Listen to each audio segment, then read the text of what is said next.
situation, things that allow you to defend yourself. So sacral chakra magic is meant to confuse a person into defenselessness, and that is what makes that evil. Being defenseless in a position where you are intended to be able to have your wits about you is something that disarms you against your will.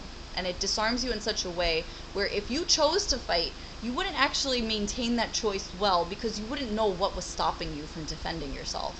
Because magic works in a way that depositions you from your own personal authority through vast and confusing applications of information against you and your spiritual movement. And when I say spiritual movement, it's like your ambition, your spirit of self saying like, yes, I deserve this, I can do this, this is good. And here then we also have the impact on spiritual sight kind of alters itself during the course of the day. So what you'll notice is really powerful and impactful during the twilight hours, like, 12 midnight into 3 a.m. and then 6 a.m. just before the sun rises or whatever. Daylight impacts spiritual sight. So you'll notice that people will still try to commit to witchcraft during the day, but baneful magic is most effective in the hours of secrecy. And those are the hours earlier on in the day that don't have light contributing to their sight.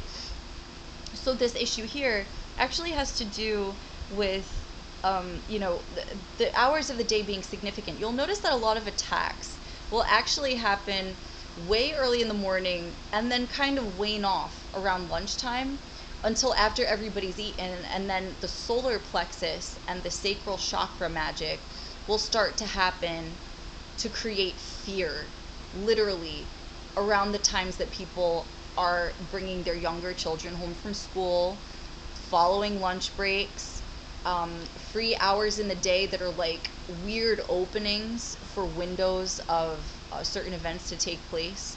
After everyone is comfortable and at ease. The moment a person slips into a comfort or eased situation, this is usually when these attacks start to come right up behind them. Just to remind them, like, hey, no, you're hexed. You're not supposed to be comfortable. Remember, you're supposed to be afraid. So this is something, it's like if somebody goes to eat their food, suddenly someone's going to be banging stuff around them, or like running through a hallway of a domicile that they live in just to make their appearance for a dinner that they weren't invited to or a lunch they weren't invited to. It's that kind of stuff. It's really bizarre behavior, and it is really unhinged of the people who participate in it willfully, because it has no grounds anywhere, except that they want control over someone who is born with freedom of will and will always have that for themselves. So there's that. I want to say another thing here. The reason why it's so important that this kind of stuff is talked about is that this magic is actually done to prelude, meaning to follow up with death spells. So that once a person is paralyzed, they become suicidal and hopeless through the death spells and death magic that the people then throw on them, because it's never just one spell. Like they go at it, right? So after they're paralyzed and don't understand what's happening to them, that's when they start piling on the death magic. Like, yes, pray that they die, pray that they do something to themselves to get rid of themselves, so that way we don't have any responsibility on our hands for what it is we just did to them. That's how this works. That's how these people do this, and that is why it's criminally illegal, and these people need to be locked up in jail. They do this because of inheritances. They do this because of land ownership and property ownership. They do this to step into others' positions in spiritual authority and, public-facing positions that have to do with how they make their money. They do this to seem like the most high authority of what it is that their topical expertise is. There's a number of situations. There are literally a number of things that could be guiding a person into this like spastic behavior where they don't even know who they are enough to try to kill someone with magic to become them.